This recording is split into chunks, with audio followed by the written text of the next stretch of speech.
Man City will then return to Premier League action on Tuesday night when they welcome Aston Villa to the Etihad Stadium, another Champions League chasing team, chasing a top five finish. I think when you take a look at City's remaining fixtures, this on paper is probably City's toughest one, you would say, and it Yeah. helps that it's at the Etihad, but facing this Villa team will not be easy, will it, for Pep Guardiola's side?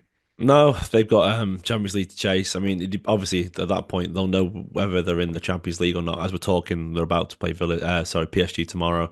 I think they're down 3-1 in that game, so it's going to be very difficult. I suspect they'll be out. Um, and then of course they'll look to pick up the pieces. I guess they'll have Newcastle at the weekend, so it depends what Villa turns up. If they drop points against Newcastle, it could be a lot. But if they get a victory against them, yeah, look, there's two big games that could completely decide the mood of this Villa game.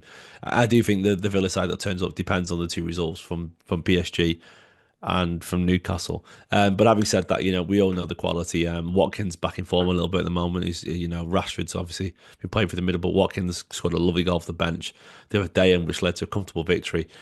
They've got so much quality again, like the kind of players that have caused City problems all season. Like Rashford will probably do well against us as an ex-United boy. Morgan Rogers, the academy lad, it turned brilliant. He's done us big time already this season. Asensio. Right. Oh, there's just so much quality. Tielemans and Arnold, yeah, like, they're a really good side, Aston Villa, as we know. I still feel confident in the Etihad. I don't know why. This was a weird one. It's like this is not the game I'd be nervous about. Strangely, like when I look at City's fixtures, it's like I think we'll be all right against Villa at home. I think it'll end up a shootout, but I think we'll just have a little bit too much quality for them. Um, and then it's the kind of games I'm nervous about. Really are it's just away at Fulham, things like that, where I think we'll be a little bit sloppy. I don't Bournemouth potentially I fear Everton away more than I do Villa at home. Even though Villa are obviously a better side, it's just I think at home we'll be okay. We'll be all right. So I'm expecting City to get something there, but depends on which Villa side turn up after two big games. Yeah, well, City do actually have an exceptional home record against Villa. They've won each of the last 14 Premier League games against Villa Right. at the Etihad. So, Well, the confidence is justified then. Yeah. yeah, that's good omens for them for that game. That for City, great record. I think in recent games, Emery's alternated between Ollie Watkins and Marcus Rashford as his number nine. Do you think City maybe would prefer to face one of those over the other, or are they sort of equally as threatening in that central position? Who maybe could cause more problems to City's back line? Rashford's always given us trouble. In what in that look, even probably going to score, if I'm being honest. I think I'd rather face. It's a tricky one.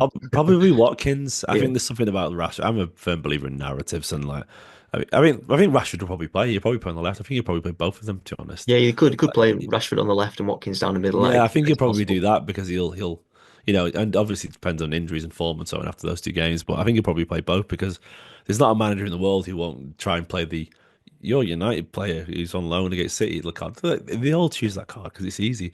So yeah, I think they'll probably play both of them. To be honest. Yeah, I think one thing maybe City should watch out for as well is sort of the link up between whoever is the central striker of Villa and Yuri Tielemans in midfield. Yeah, He's been a great sort of playmaker, it's creator for them. fantastic. He's played a lot of long balls over the top for whoever that central striker is to run in behind. I think against Southampton, for example, he picked out Watkins in that game with a great ball over the top, and Watkins showed a great piece of improvisation to sort of flick it over the keeper in off the crossbar. So yeah, he's another one, isn't he, that City need to keep an eye on and winning those midfield battles as well. Yeah, he's in the form of his life at Tielemans at Villa. I think he really suits Emery's style, and he looks sharper than he ever has done. Yeah, he's a quality player, and obviously very experienced these days as well. I always expect City to play Nico Gonzalez with a little bit of physicality to counter that because I don't think we can play Bernardo Silva, Gundogan, Kovacic. It's just there's not enough legs there with Rodgers and Tielemans and Onana. It's just too powerful at midfield. So I think we do have to play Nico Gonzalez, and I think I think we have to be aggressive on Tielemans because he has the qualities to find the runners, and there'll be plenty trying to get behind City's pretty porous back line.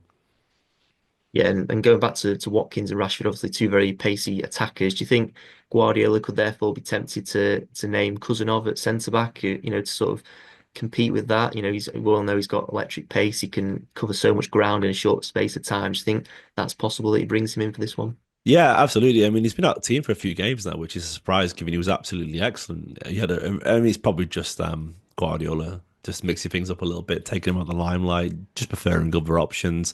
But Kusanov has got a story left to write in the rest of the season, and it could be Villa's the kind of game actually that that would suit him. At home, of course, he'd have a lot of the ball, but his recovery pace is remarkable. And Villa, with Rashford, if he plays, with Watkins, they're such smart runners, while also having pace as well. Yeah, Kusanov would 100% be in my side for that game, given his exceptional physicality, and I think it's something that you could see against Palace that we missed as well. Because I think he gets back as well, maybe even stops that cross, given his pace for the first goal. Maybe the mistake still happens, but I think he's got such an incredible recovery pace that it'd be silly against Villa not to utilise it. Yeah, and just finally on Villa, in terms of the race for a top five finish, how important is it for City now to not only win this game, but for City not to lose against a fellow top five chasing team?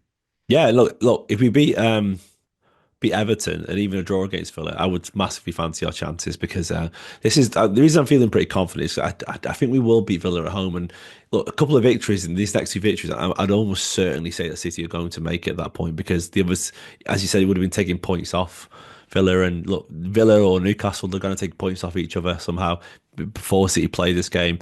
The table could be aligning quite favourably for City, so yeah, these head-to-heads, these next few games. Well, there's only obviously six left, but the next two or three are going to decide for City, in my opinion, the fate of the Champions League pursuit.